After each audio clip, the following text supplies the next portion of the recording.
Hey, this is Matt Boldy, and you're listening to Locked On Wild. You're Locked On Wild, your daily podcast on the Minnesota Wild. Part of the Locked On Podcast Network, your team every day.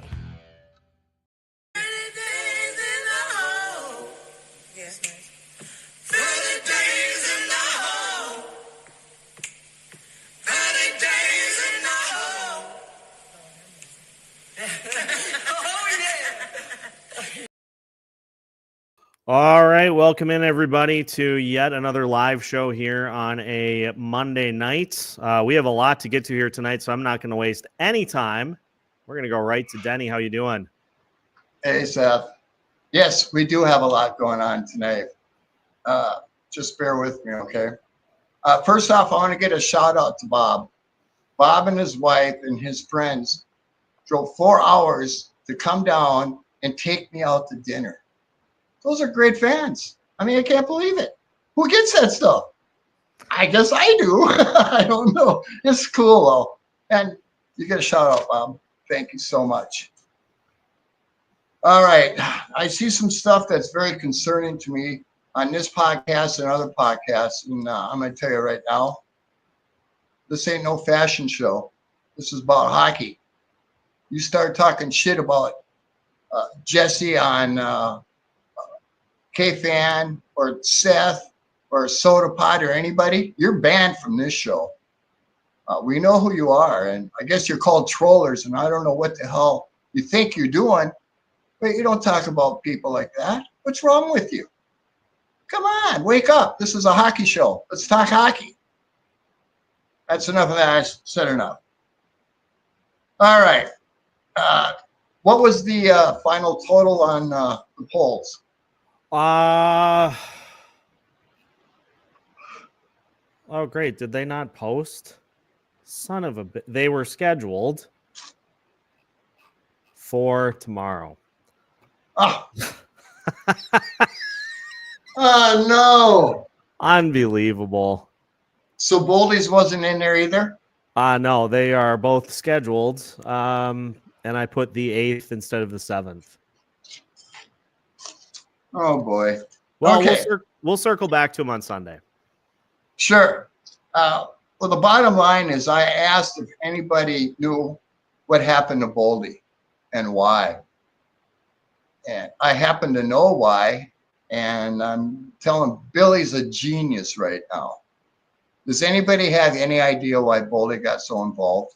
Let me ask that first off. Is there anybody here on the show?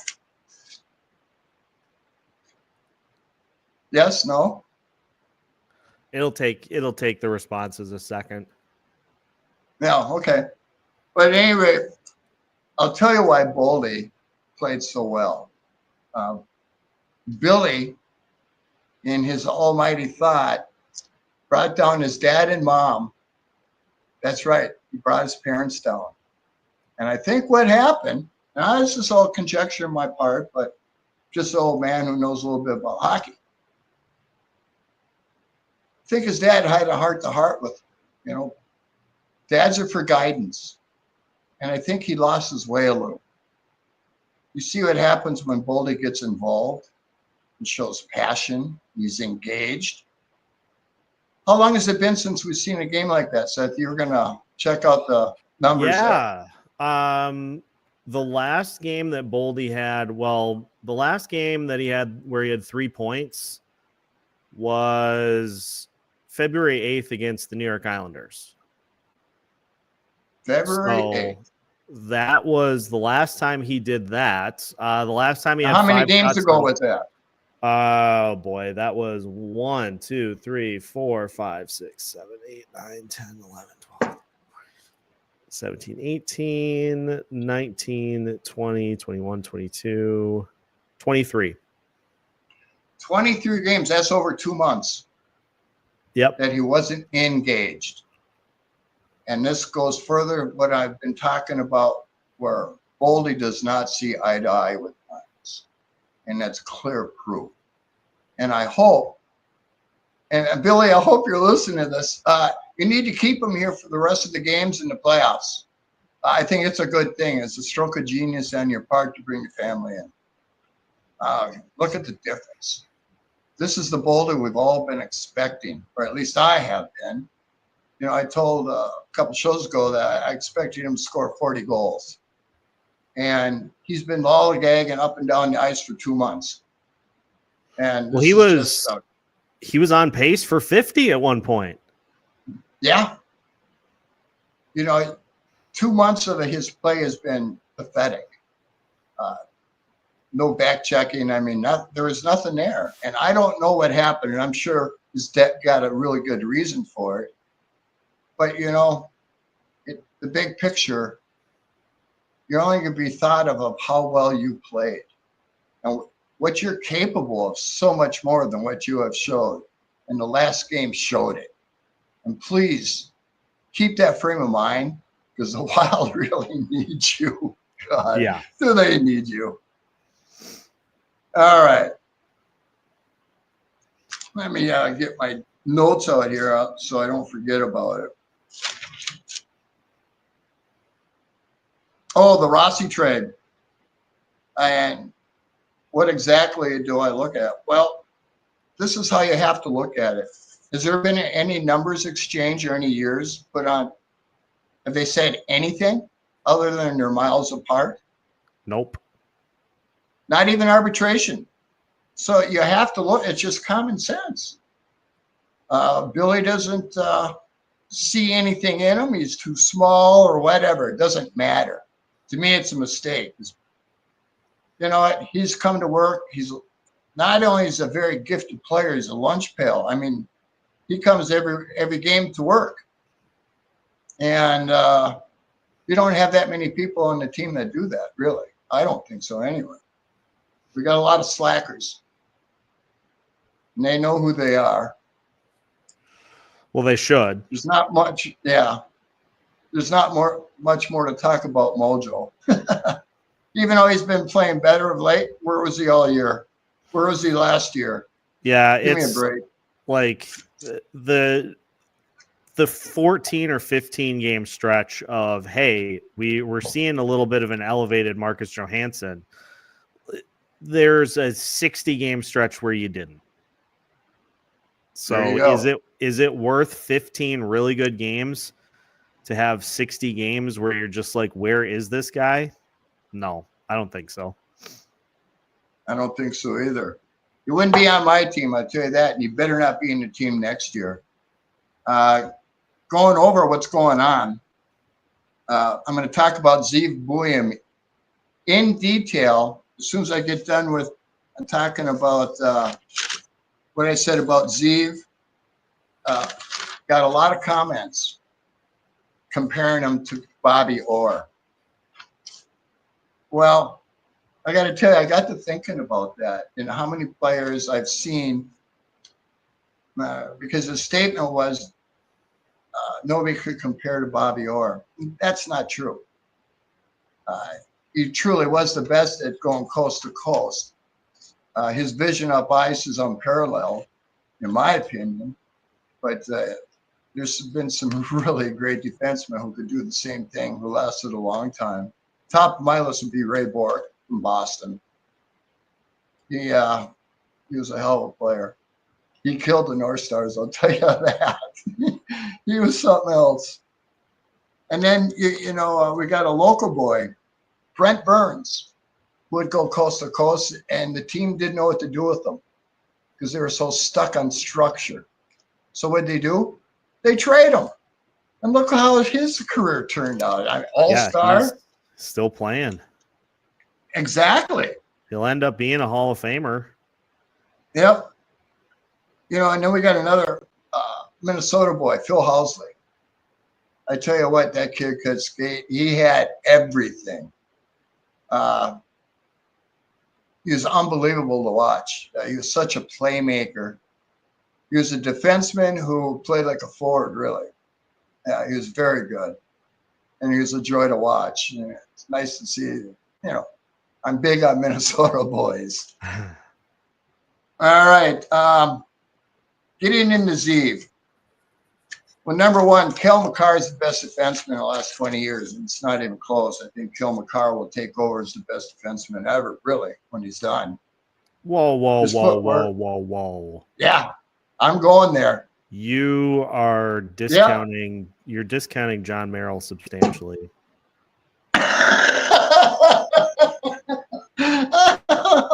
Oh my God! Did that By come the way, from Seth Opel? Can I just a quick tangent? Sure. Isn't it funny how the moment Declan Chisholm gets elevated in the lineup to the second pair, he looks night and day better? Yep. Isn't it amazing how that works? I wonder why that would be. I can give you a couple of reasons why. Number one, he's not ready for the role. He has to have somebody to show him, which he does. When he's down in the third line, he's lost. He knows what to do, but by putting him on the second line, you can see what he's capable of doing. He just has to have leadership, and he does. I was going to slide in a Jared Spurgeon compliment there. I think Spurgeon is the absolutely. Reason. His numbers have been pretty good with Spurgey with him. Anybody's numbers are good with Spurgeon. You know how I'd be good out Spurgeon there with and Brodin. Exactly. He's that good. I know nobody likes him. He's too small, but I see a whole different picture. I'm telling you. All right, let's see what else I got here. I got all this stuff written down so I don't forget.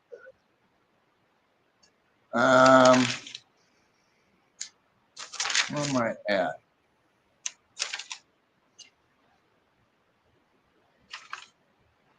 Oh, I know what I want to talk about. This is important to me, and it should be important to you. It's high time Lou Nanne gets a statue. And I'm asking everybody out there for their support, whether it be a signature, no money. I'm not going to ask for one dime. We're going to get to you and XL in the Minnesota Wild to pay for this stuff. But somebody's got to start it. We're going to start it. Seth and I talked about this before the start of the show. I know how to do it. I've been involved in this stuff before. And it's the perfect time for Lockdown Wild to take charge, let everybody know who we are. And I think this is a good way of doing it. Any comments? I will say stay tuned for more on that coming up as we finish out the season and get into the off season. We're going to make sure that gets rolled out properly. Oh, yeah. So, I just want them to know it's out there. We're doing it. Keep an eye on that. That'll be a big campaign in the off season for sure. Yeah. Because it's when the weather's warm, and that's the perfect time to do that kind of thing. There you go. Diane is in. Nathan is in. Okay. Is that it? We got two people? Well, you got to keep into account that there's a delay. Oh, okay. There's a little delay in the responses. People. Wow. I was expecting at least 30. Huh. All right. Another thing I want to talk about is the comments. Number one, I had a guy say that our show is hard to watch because all I did was the talking, and he didn't like the music. Well, I got to tell you, I'm sure you're a young man who's passionate about hockey, but my open is by Humble Pie. The band's from 1969. I'm an old hippie, and it's one of my favorite songs. And and I'll tell you why it's 30 Days in the Hole. Because there are things that people would want to put me in jail for saying sometimes, I think. And it's always been that way. Now, I tell you what's happening. Now, we got a big improvement on our AI, so that's coming along. And the Hanson brothers will be replacing Kaprizov, Boldy, Rossi, whoever it is, it doesn't matter. They're going to be replacing them on screen so we don't have any NHL copyright. I have reached out to the Edmonton Oilers for some Gretzky office tapes, and hopefully that'll come to fruition so I can teach you the power play from behind the net and why it's so good. and why I think the Wild should at least try it. Number one reason is if you look at a diamond, Zug's behind the net with Boldy and Kaprizov on the wings. Instead of a 20-foot pass, you're looking at a 5, 6, 7-foot pass. It's shorter, more direct, and gives the offensive wingers, whoever it goes to, instead of 20 feet out, you're 5 feet out. The chances of scoring is so much higher. And I don't know why anybody doesn't use it anymore because, Jesus, when I watch hockey in late 70s, 80s, a lot of it's just the way it was. Edmonton with Gretzky was the best. And they called it Gretzky's office because he was so dangerous with the pass. When he had coffee in the slot, it was tough to beat. And I've been able to show you just how it works soon. I can't wait. Oh, another thing I wanted to talk about. At the end of the season, I'm going to go on a trip. I'm taking Amtrak around the United States. And I plan on doing a show like once every 3 weeks, and it'll be a 2-hour special, and I'll have guests and all the good stuff. But there's not much to talk about in the summer. And I'm about going to concerts, and that's what I'm going to do. Well, and I mean, we're going to Locked On Wild is going to continue with the daily episodes, but that's easy for me. That's easy for me to do because I have a planned out process. Like we're going to do the player report cards that we did during the Four Nations break, but we're going to do one for everybody. We're going to take all the young players and plot a path for them to get to the NHL level and be successful. We're going to look at some draft stuff. I know the Wild don't have a first round pick, but we'll look at players in the second round that they can draft. And for the first time in 6 years, we can actually talk about free agents. There you go. So I'm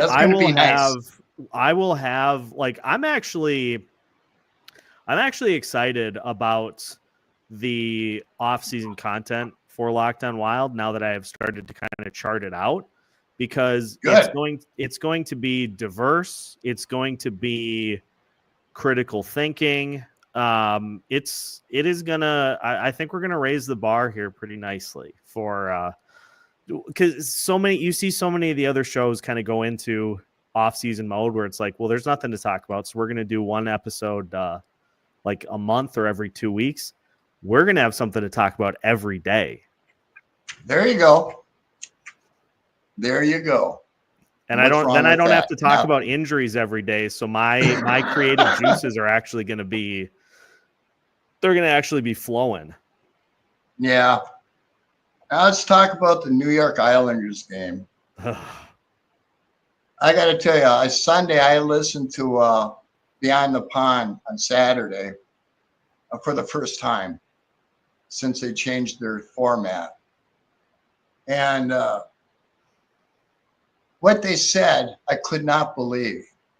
I mean, Kevin Falmus talked about the Islanders game, and he said they worked their ass off. They just didn't get anything for it. I'm not even sure what game he was watching. It wasn't the one I was watching. That 3-1 throbbing was hard to watch. Nobody was engaged. Nobody cared. It's just one of those games, which they do a lot. And then Dallas. Jesus. I'm telling you, when all the players saw Boldy say, holy shit, let's go. That's what happened. Boldy can do that. He's that talented. And I'm so glad he had a talk with his dad. He's got his mind right. And couldn't be better timing. And thank you, Billy, for doing that, because it certainly has shown a difference. Well, and Denny, just to jump in here quickly, Alex and I talked about it. It would be one thing if you could point to every game during this stretch and say, oh, the goaltending let him down in this game. The defense let him down in this game. It's been the offense every game. It's been the offense that's been the problem every game. And whether it be too many shots on the perimeter or players not doing enough to get to the net, you gotta you got to dig deep. You got to dig deep and give that extra to manufacture goals.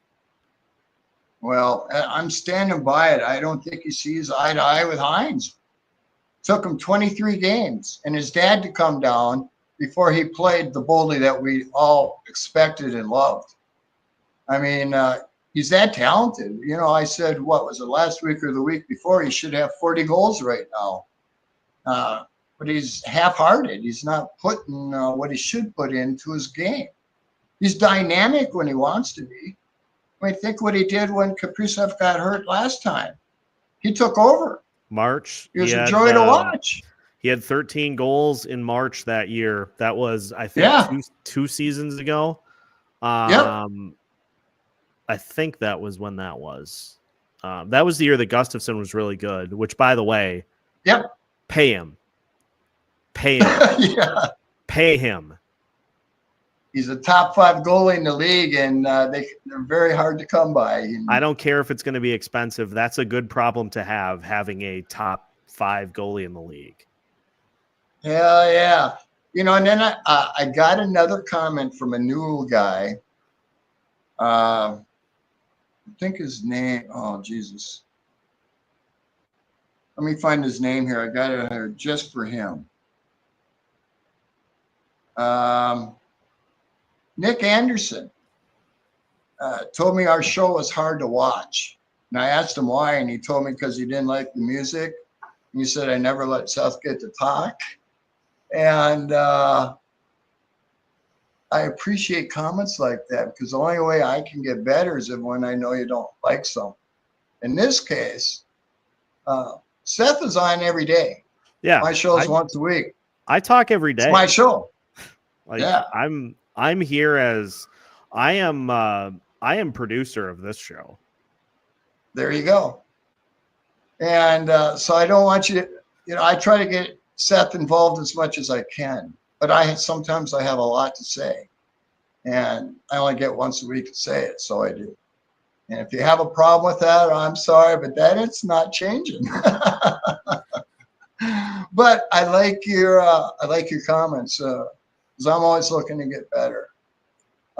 YouTube told me that their algorithm has me projected at 25,000 hits for 1 year.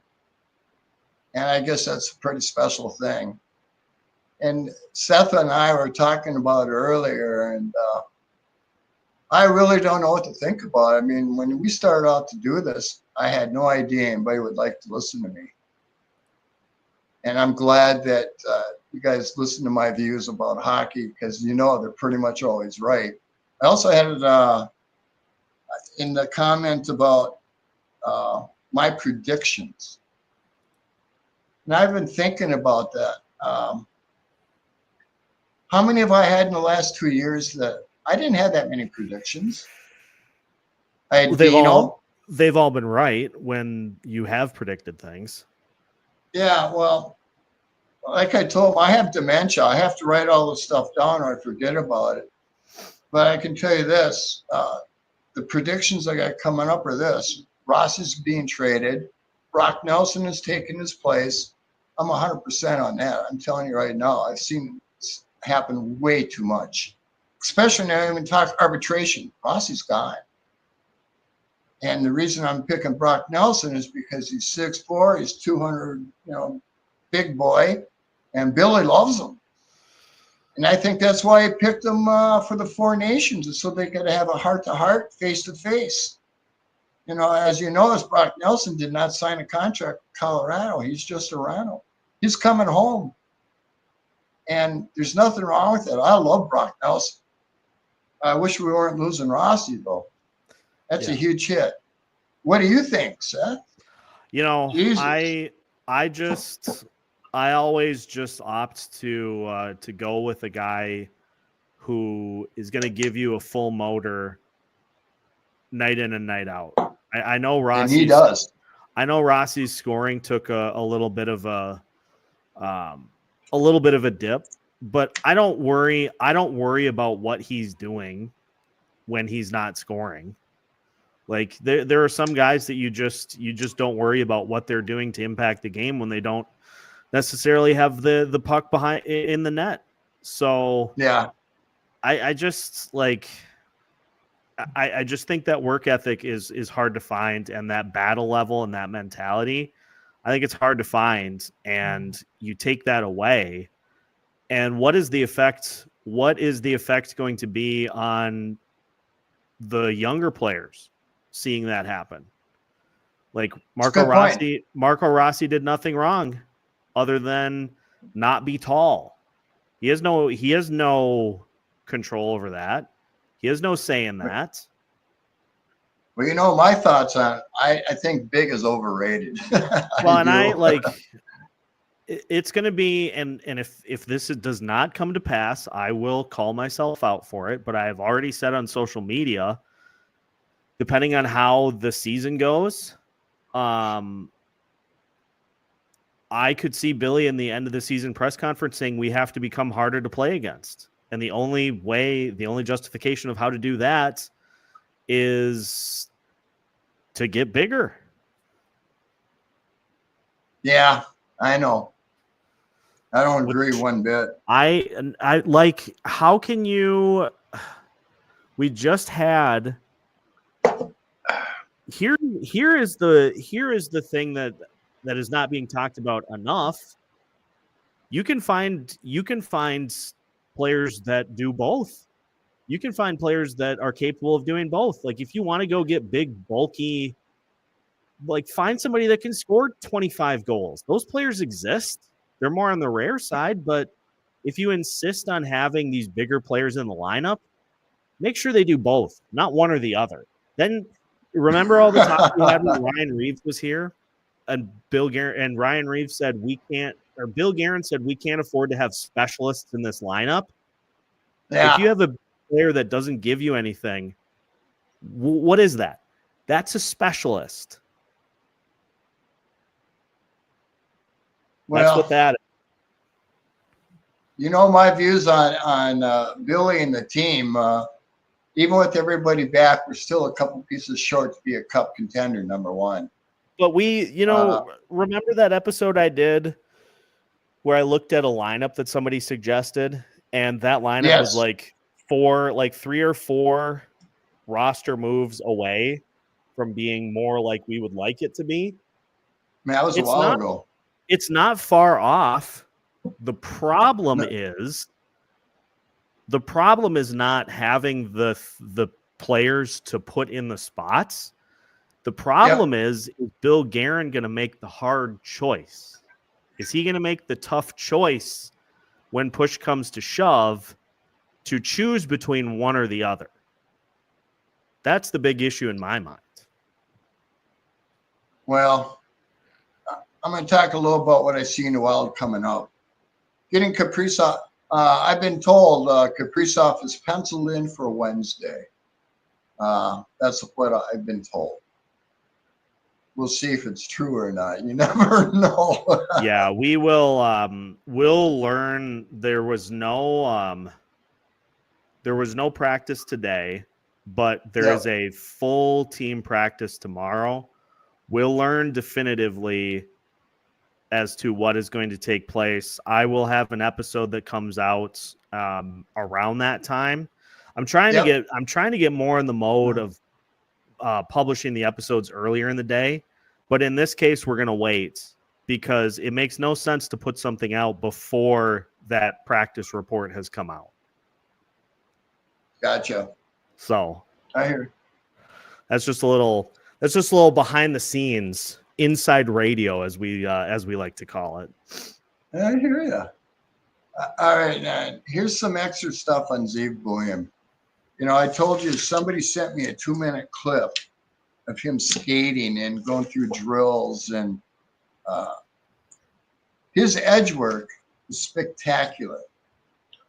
And the only defenseman I can think of right now whose edge work is better is Cale Makar's, who I mentioned earlier, but I really think Cale Makar will end up as the best defenseman.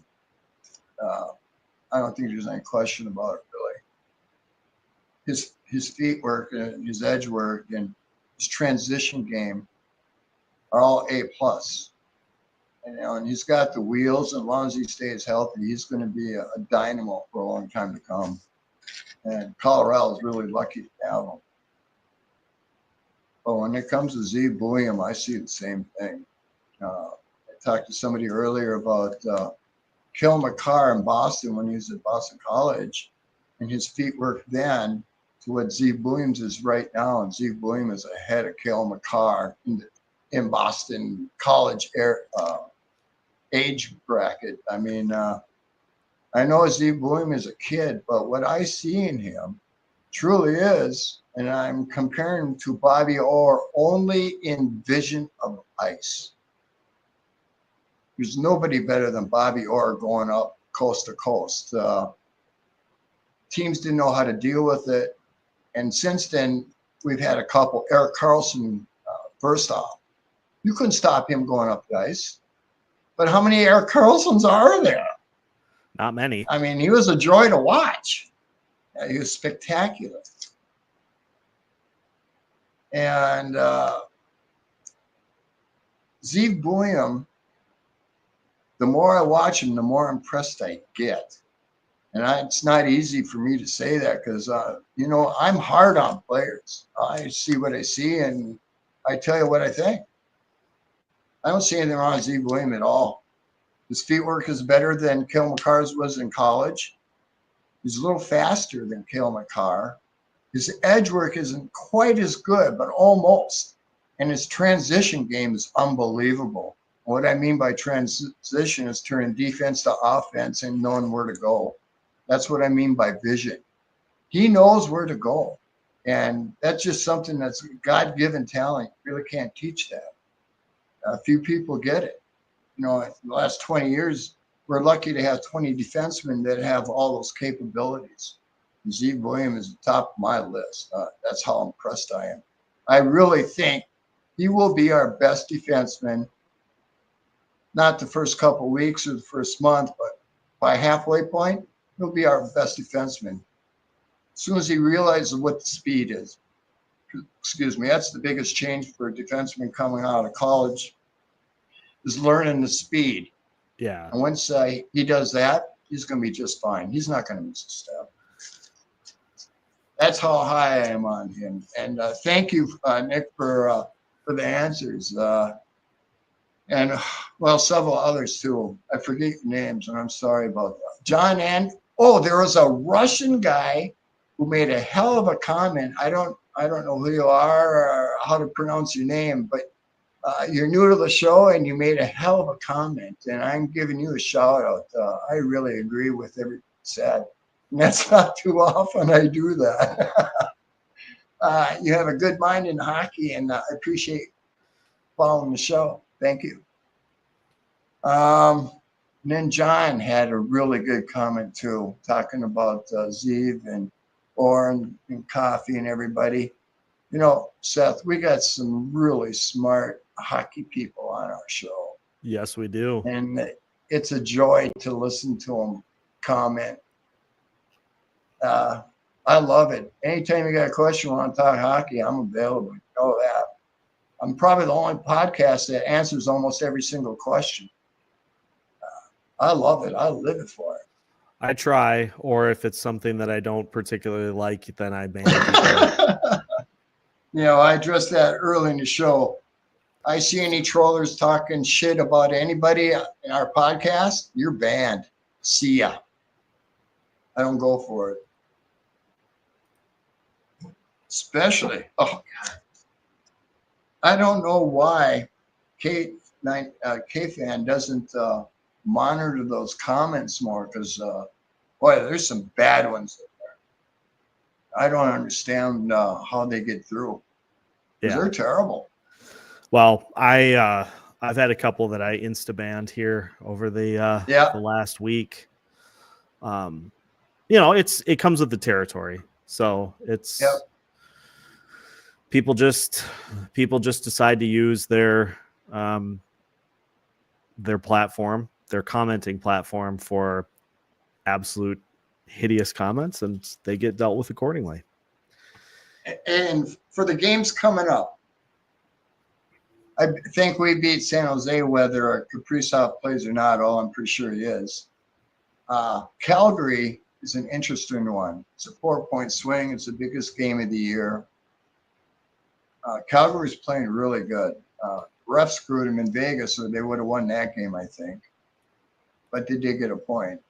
And they're playing really good hockey, Seth. I'm impressed with them. Their 5-on-5 plays extremely. I mean, they are structured and they play to a T. You want me to pull up some of the stats? Yes, please do.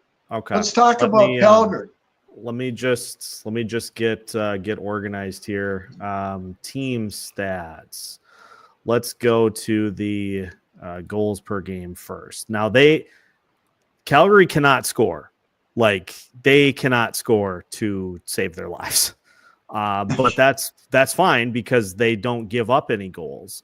Calgary is third worst in the league at 2.58 goals per game. Now the Minnesota Wild are fifth worst at 2.68. So that evens out. As far as goals against per game, Calgary is currently sitting at 2.91.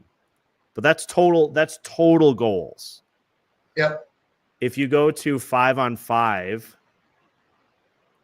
and I'll get there. My computer is just being super slow. Hey, Seth. Yeah. I gotta take a beer break. I'll be right back. Okay. I will. Sorry. No, that's fine. I'll be right back. All right. Just looking at some of the numbers for the Calgary Flames here. Shit. Goals against per 60 at 5-on-5. The Calgary Flames are currently fifth at 2.08. Minnesota Wild are third at 2.07. So two defenses that do a really good job of locking it down for their opponents. They don't give you chances to do much of anything. So this. And on the goalie side, how about Dustin Wolf? How about old Wolfsy? 2.63 goals against average, a .910 save percentage, and he has been one of the best in the league as far as goals saved above expected go. He is currently at 14.3 goals saved above expected. Now, Philip Gustafson's at 17.7. Gustafson is 9th. Wolf is 19th, but they're 3 goals apart, saved above expected. So tough goalie matchup between these two. The peripherals are going to be tough to do. All right. So it's going to be a tough matchup. And Denny, how about this that I found today, and I don't really know what to do with this information. Shoot. Since March 11th, I know the win-loss record has not been good. The Minnesota Wild penalty kill since March 11th has been over 85%. Yeah, they've been pretty good. They've changed their structure a little bit. They're a little bit different up high now. They're a little farther up. Yeah. By about 2 feet. And it's giving shorter pass lanes. They're not so wide open now. And that's a good thing. Yeah, that comes with confidence. The penalty kill, I think I'm learning is very confidence driven. If you aren't confident in what you're doing on the penalty kill, you may as well just throw the goal. You may as well just throw the puck into the net yourself. That's a very good take, Seth. Very good. So, I wanted to say something to the audience. Yeah. This is a new format for us, and it's not so structured. We're doing a lot of this just on the go. And what do you think of it? Do you like it? Don't like it? Tell us what you want. Tell us what you think. I like to call it a free flow. Okay. We do have a scoreboard. We do have a scoreboard watch as well. St. Louis and Winnipeg into the third period, and it is 1-1. Yeah. Talking about the Pacific Division. I tell you Yeah. what, of all the teams out there, Vegas, Edmonton, Los Angeles is scary good. They're playing a 1-3-1 trap. They got Drew Dougherty running it. And they just shut down Edmonton 3-0. They are extremely well-structured. And it's not a 1-3-1 trap per se. It's more of a 3-2. It's a modified 1-3-1, really. That's all I want to say, because you probably don't know what the hell I'm talking about anyway. But their defense is unbelievable. And they're going to be scary to play against. If I was a bet man, I'd bet on the Kings getting to the top. The Los Angeles Kings have allowed the second fewest goals in the entire NHL. Really? Well, they show it. Oh, they're good. The only team really that has good. allowed fewer is the Winnipeg Jets. Yeah, now I was going to say St. Louis and Winnipeg. Winnipeg doesn't want to see St. Louis. No. They are just on a roll. Vegas is just like, can you guys please just lose? We don't want to see you bums in the first round.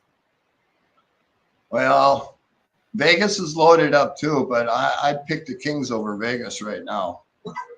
I think that's what I'm going to do for the playoffs. I'm picking the Kings to go all the way up for the championship. They're scary. And I'm going to pick St. Louis. I don't know why. I don't think thing with Winnipeg, as good as they are, look what they do in the playoffs. Look at last year. Hellebuck was terrible. Yeah. He's wore out. And I think it's same thing this year. He plays a lot. He's a great player, but at a certain point, you're wore out. You just wore out. You don't have the reflex like you used to. Hellebuck could be in that mode again. He's played a lot of games, hasn't he? Yeah, he is. I'm pulling it up right now. I'm pretty sure he's in the 60s already. Mid 60s as far as starts go. He has started 59 games. Oh, they're keeping him fresh then. So less than I thought. Yeah. I don't know. I'm going to pick St. Louis over Winnipeg. I don't think Colorado can do it. I don't think Dallas can do it. I'm picking Kings and St. Louis for the championship. Wow. Yep. St. Louis is just, they remind me of a couple of years ago when they won the Cup. They went from last to first. Yeah. They have that same mojo this year. I hate to say it, but they do have it. And it comes down to two things, Denny, it seems. Health and what have you done? What have you done for me lately? They did a lot, actually. They moved some players, brought some players in, kept some players that they thought they were going to trade. Forget their names. I'm not good at it anymore. I can't do that anymore. You want used to be able to tell you. You want the numbers that let's look at what Darcy Kemper has done in net in 2025. He's been phenomenal. Listen to this. This is in 29 games in 2025. Yeah. He is 19-8-2 with a 1.80 goals against average and a 929 save percentage. Wow. That's elite. He has been better than Connor Hellebuck. Yeah, that's elite. Wow. What's the save percentage again? 929. Yeah, anything over 920 is absolutely elite. Gus had that a couple of years ago. Hellebuck always has it. Shesterkin has had it. That's very rare. Those are huge numbers. Yeah, monster. Wallsted's back in Iowa, by the way. He's only played 24 games this year due to injury. And I read the fact that he's back to being old Wallsted. So, those injuries really took a toll on him. Plus, the way I thought they treated him at the beginning of the year was terrible. Send him up, send him down. That screws with the goalie's head. Let me pose a hypothetical to you. Sure. If the Minnesota Wild had never said 3 goalie rotation, I still it's still a rough season for him, but do we feel any different about it considering how good Gus has been and the fact that Marc-Andre Fleury has been solid as a backup? Because that was the whole thing. That was the whole thing, was we just assumed that he was going to be on the roster because Bill Guerin said we're going to go with 3 guys. Yeah. Flowers played much better than I thought he would. He's going out on top, and that's a beautiful thing to see. I think his save percentage is like .905 this year. For a backup, that's really good. He's not the Flower of old, but he's going out on a high spot instead of a low spot. I respect him for that. Oh, I know it. I want to talk about the New York Rangers. And when we played them, Zugs did something very special for Sam Rosen, the announcer for the Rangers for 40 years. I'll let Seth talk. Yeah, I'm glad you remembered this, Denny, because I was going to mention it during today's show, or actually I think it was last week we were going to mention it, and it just slipped my mind. But so everybody knows Mats Zuccarello played with the New York Rangers for several 9 years. 9. So he was he was very familiar with Sam Rosen, and to be honest, who isn't? Sam Rosen is iconic, but Zuccarello during warmups in that game against the Rangers, he wore a number 40 jersey that had Rosen's name on the back, and signed by everybody.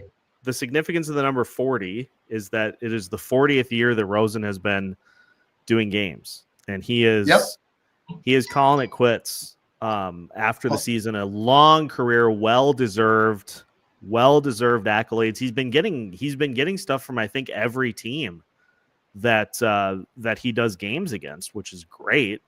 But I thought that was pretty classy move of Zuccarello. I have to say too, Zuccarello's production, it comes and goes, but he will always have my respect because he is one of the most consistent players at standing in front of the microphone when things don't go well. He is always willing to answer the bell if things don't go well. So he will always have my respect for that.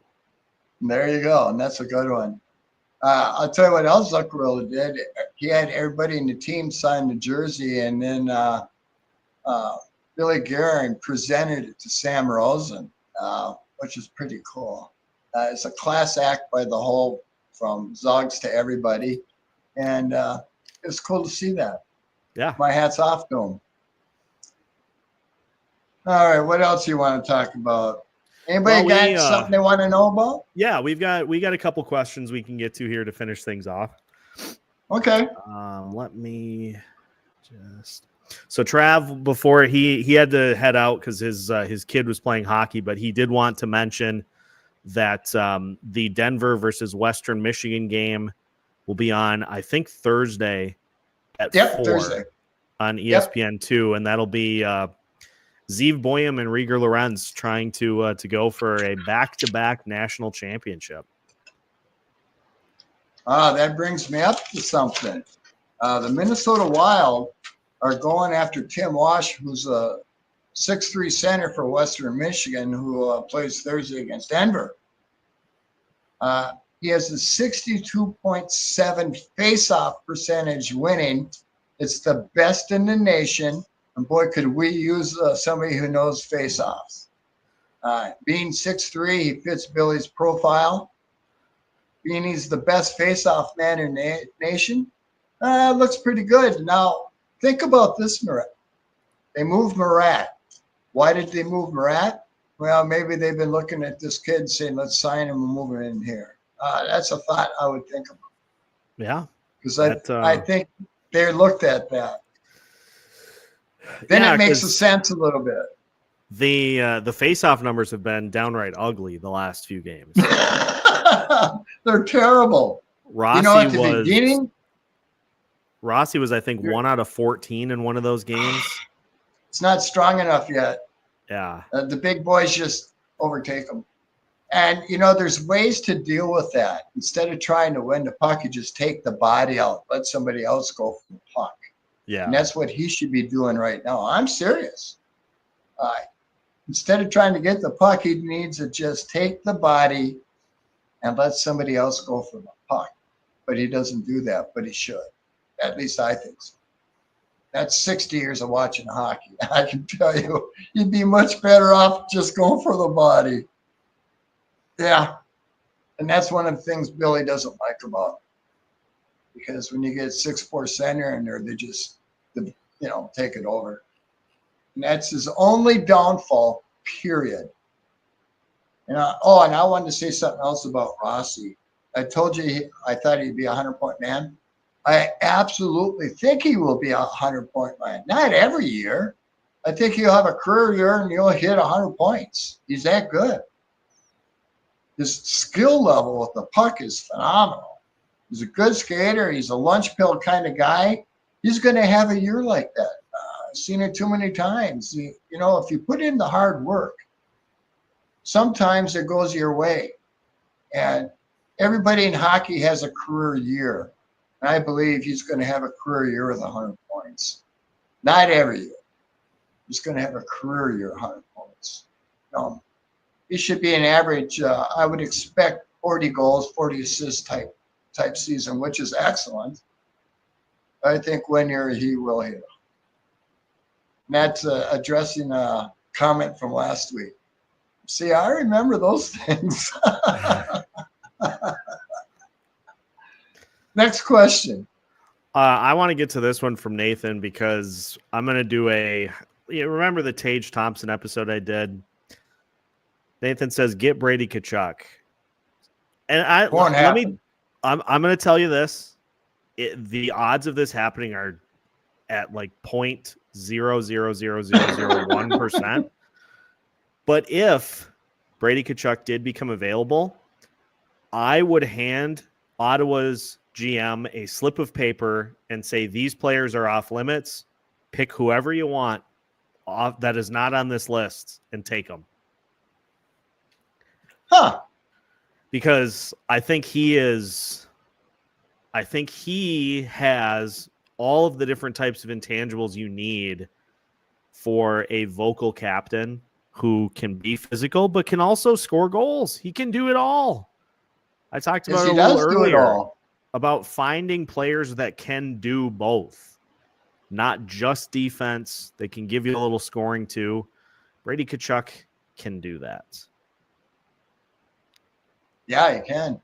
And it's a dream. It'll never happen. We'll do some dog days of summer daydreaming about hypothetical trades. I will kind of like I did with Gunsel last year. Hey, I tried to will Tage Thompson into existence. That had no chance of happening. It's fun to just kind of throw stuff out there and see what people think about it. So we'll absolutely we'll do a Brady Tkachuk. We'll get a Brady Tkachuk episode in there. Any more questions? Hoptic said Rossi and Jesper and a first for Brady Tkachuk. Never happened. Yeah, especially with the Ottawa Senators in position to take one of those top 3 spots in their division. Brady. That'd be like us trading Kaprizov. Not going to happen. Yeah, it's players like him are few and far between. That's why you gotta find them and you gotta keep them. You gotta find them. You gotta retain them. One of our. Go ahead. I was going to say one of our polls was, do you think Kaprizov starts Wednesday and scores a goal? What do we think? I don't know. I think he does. I think he's in the game Wednesday. That's what I've heard anyway. I feel like the bigger surprise would be that he isn't, as opposed to I think the odds-on favorite is that he will be. But of course, with how the injury situation has gone this year, we'll keep an eye out. How many people we got in the box today? 2, 3? 39. 39. Okay, everybody in 39 live here. Do you like our concept right now? Do you like how the show's going? You want us to see change something? I'd be interested to know. So it's Seth. I mean, we only want to make our show better. And I don't know. Did I talk about YouTube earlier? I forgot. Yeah. I'm sorry. Well, that's fine. Okay. We touched on YouTube a little bit earlier. Oh, okay. I don't need to say anything more about it. What else we got? We're just going with Jib's 5K. We're just going with kind of a little bit more of kind of a free flow, as opposed to a structured. That's the big difference. We're just kind of trying that out. For you who don't know, everything I say I'm reading before me because I can't remember half the shit I write down. Honestly, I have the beginnings of dementia, and I'm doing the best I can to deal with it. And tonight's the first show where we're just going free flow, nothing structured. It's the first time. And, we're just trying out new things to see how it goes. I'd really like your response. One thing I'll say about YouTube, they have taken an interest in my podcast. They've told me a few things that are hard to understand, but I'm sure glad they are. They expect me to hit 25,000 views before the end of the year. And they said it's so impressive because I'm not on any other platform. Well, I'm not going to be.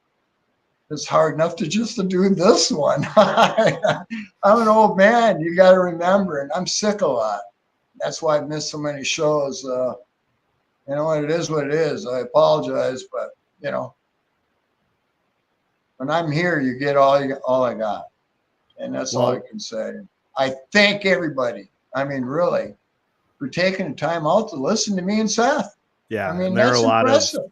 There are a lot of comments of support here that they love the show, love tuning in and listening. So, well, thank you. I mean that. Now, another thing, talk about Lou Nanne and getting the statue. If any of you want to help or have any ideas on what to get this going, I'd certainly like you to leave a comment. I will answer it.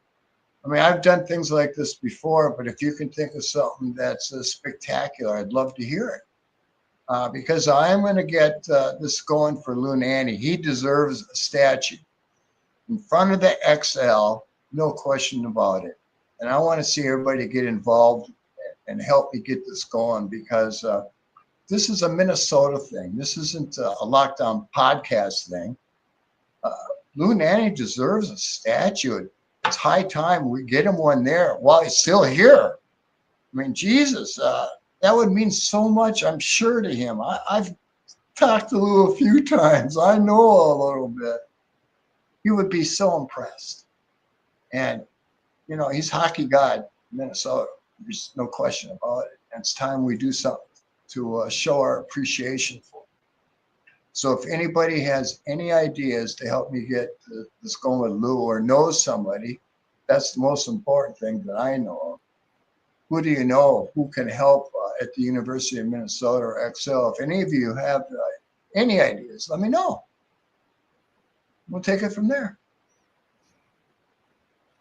With that, Seth, I think it's time to end the show. Yeah, I think that's a good spot to call it a night. Before everybody heads out, hit the like button. Yes, if you want to do something to help Louis, give us a like so we know. and leave me a comment. Leave Seth a comment. Because I'm quite serious about doing this to get Lou Nanne a statue. It's time. And I'm proud to say I'm part of it. And I hope you guys are too. All right? See ya. Good night, everybody.